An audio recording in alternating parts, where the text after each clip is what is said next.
Happy Saturday morning, everyone. Wait, let me just turn on the brightness here and maybe the volume just in case. Oh, wait, let me take that off.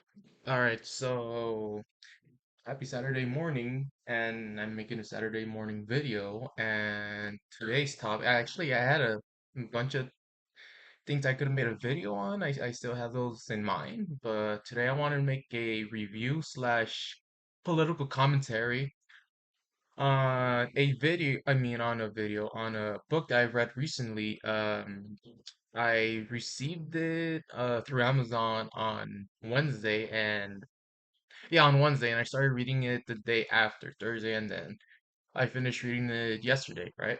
It's called The Making of a Slave, right, by Willie Lynch.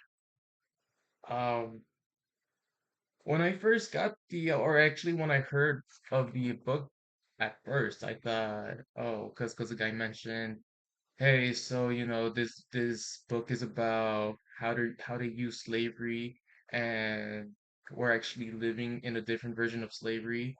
They just changed the titles. They just changed the labels. Like, nah, man. Let me read this book. Let me see if it's actually real.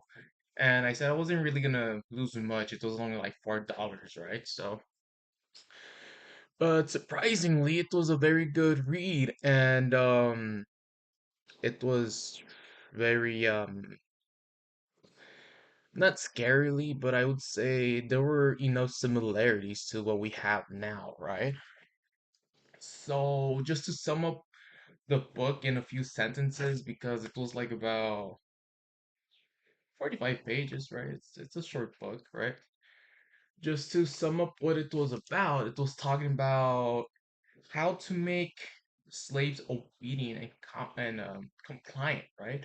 This was during the time when the American chattel slavery, of Black Americans, they were enslaved and they were starting to rebel, right? And that's when all the abuses, killings of slaves occurred. And this guy Willie Lynch, the author of the book, talked about if you want to keep your slaves obedient and compliant, you have to make these steps. And basically, what the guy was talking about throughout the book is that you must remove. It uses a lot of hard R and N word, right? The N word hard R. But for the purpose of the video, I'm just gonna say people to refer to slaves because obviously they're people.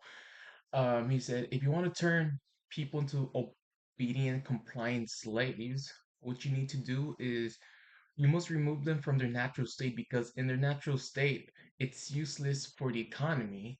So basically, what I got from that is, hey, economic slavery, right?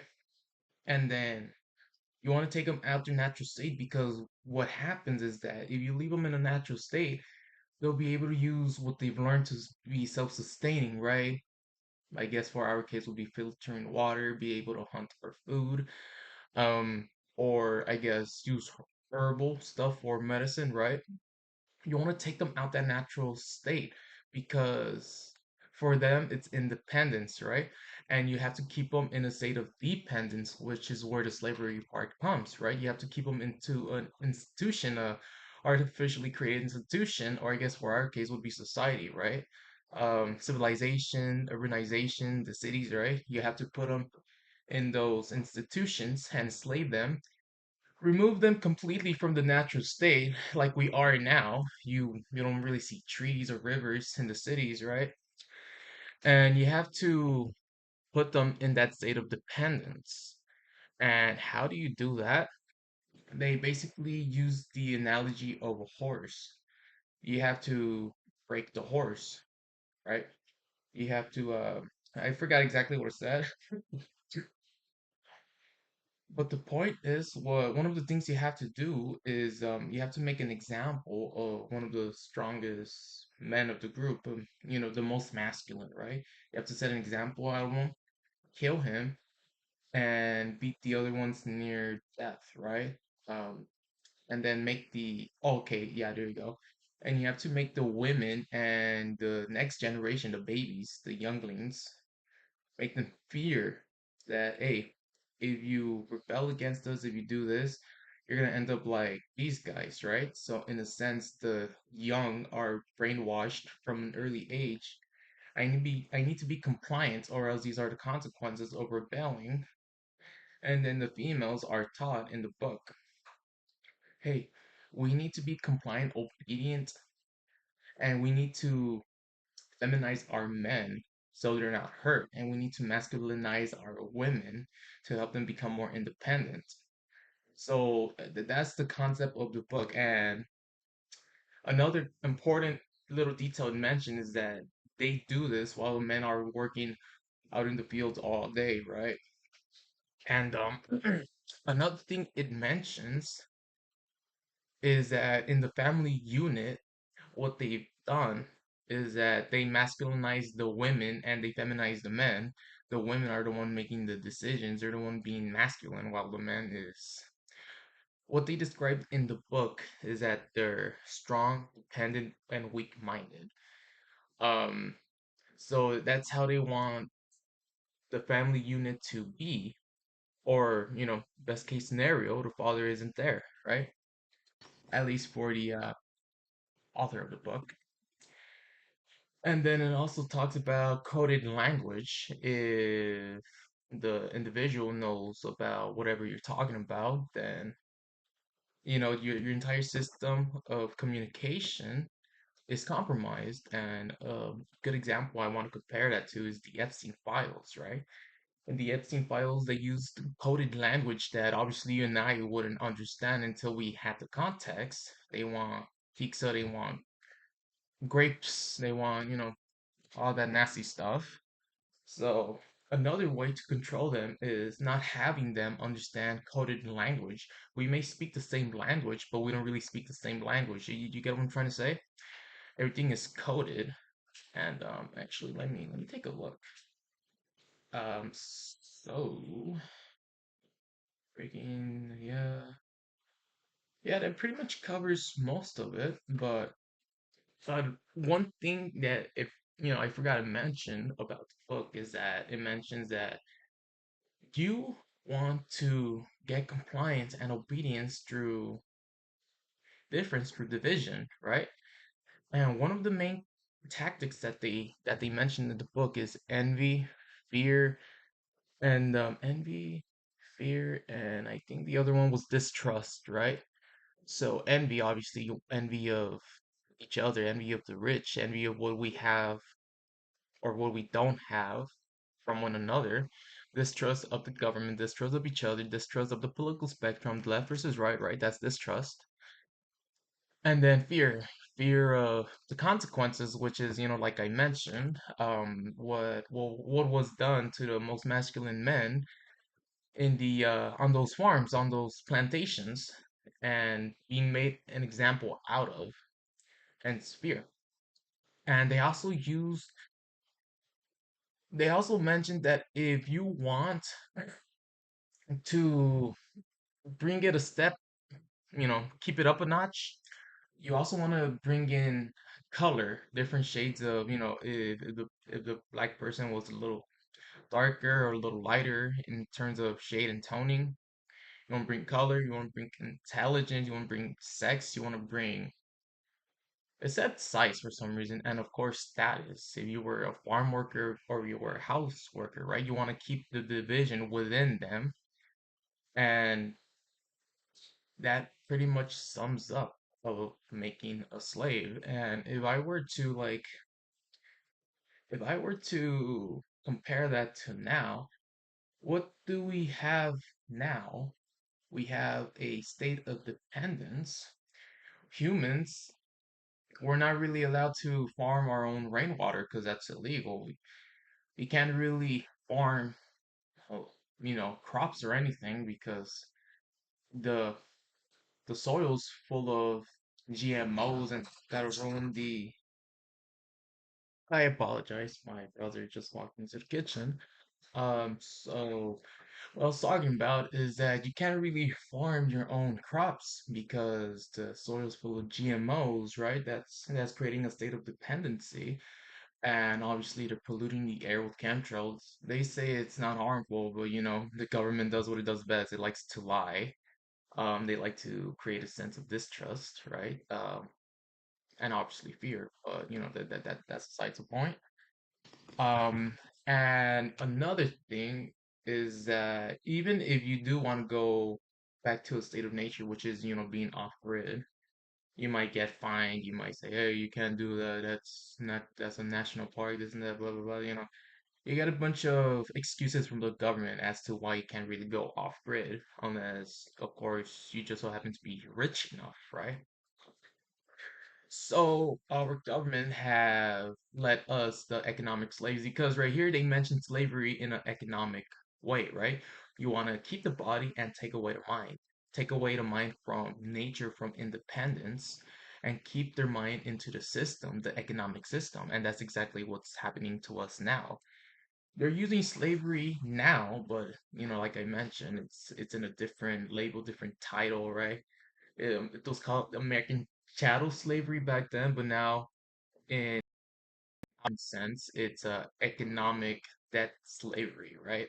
Economic debt slavery system is a system that we're living under in, and what happened is that we are in a state of dependence.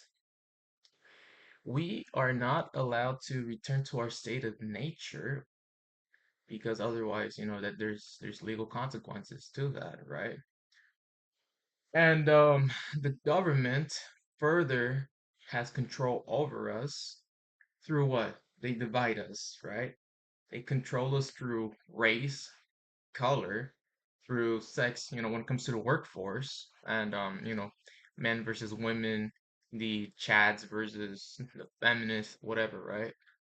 And then size, I don't know, you're skinny, you're fat, right? Whatever, right? I'm chubby, right? So, but I'm trying to change that.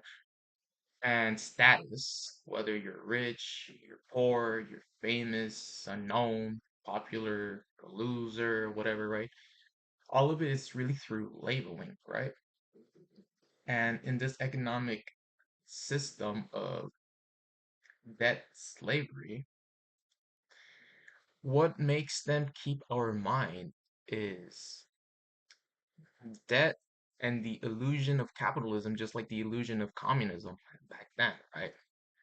Saying that, hey, if you want to be successful in life, you do it by climbing up the corporate ladder, or you do it by being an entrepreneur, right?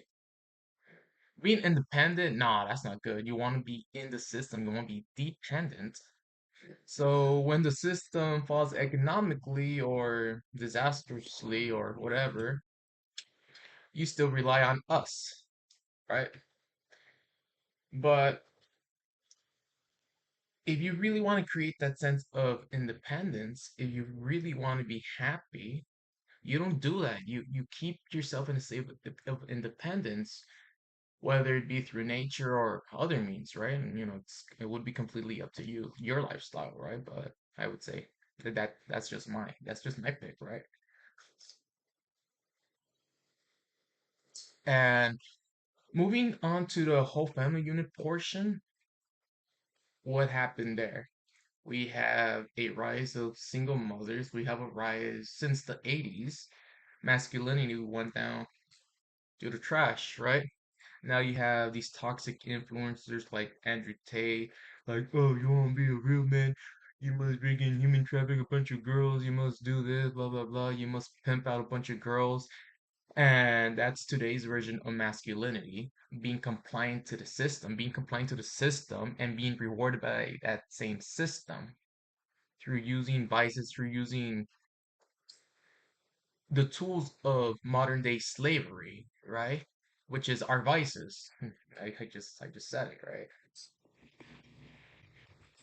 And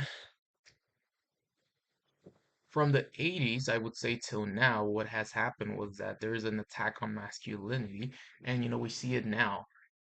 If you're a traditional masculine man, you get socially outcasted, you get socially shamed. And sometimes in the workforce, if we're not talking about trade, right?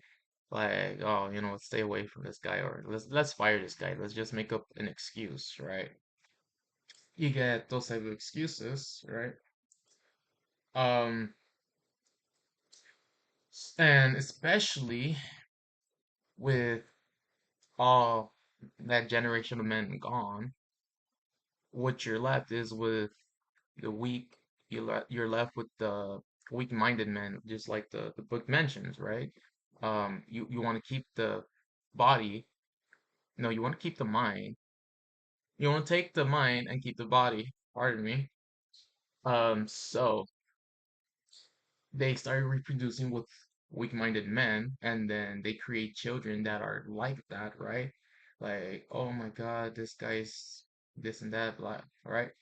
And then in turn, the women think that, oh, these men are bad, right? This and that. Let's make our men different, our children, our boys different, so they don't grow up like that. But subconsciously, they're raising them to be weak, just like the dads were, and then they're raising the women to be masculine, which is we're led to now, right? With the whole concept of the whole family unit, right? And then, like I mentioned with the coded language, it's like out here, right? An example of that is the Epstein files, right? So yeah, I would say that's really about it in terms of the book. It was fairly short. I think I made my points.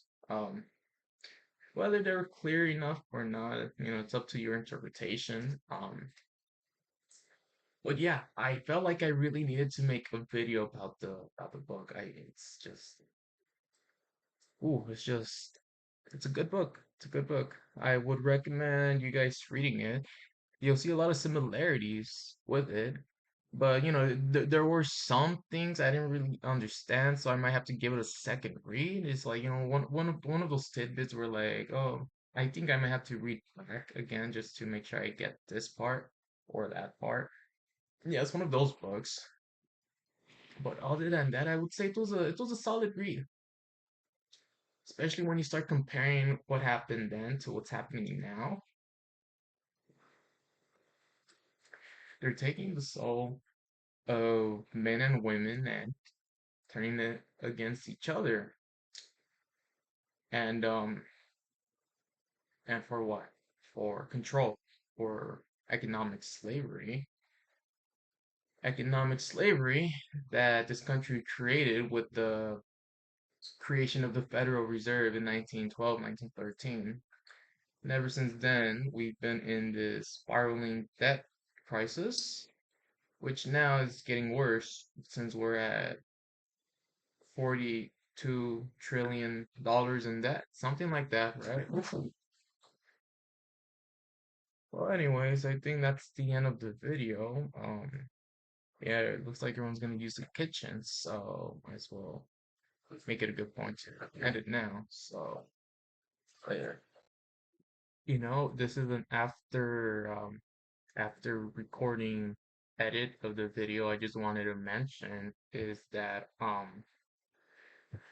in the book it also mentioned that, hey, you break the strongest men, you break anyone's ability to rebel against the system. If you don't have that symbol of strength, the rest of the men, well, they follow suit. And now what they did with villainizing masculinity is just the same thing, right? Which is why, like I said, they want to take the mind and keep the body. You create these generation of men, right? That are physically strong or mentally weak. So that way you have strong workers, right? Especially, the women. You want all of them to be strong workers, but especially the men who have the physical strength to rebel, they choose not to because of the consequences, and which another reason is that they were raised to be mentally weak.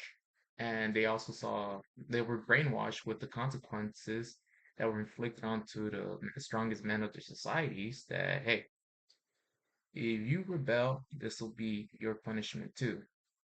So yeah, that was a that was a little edit I wanted to mention. So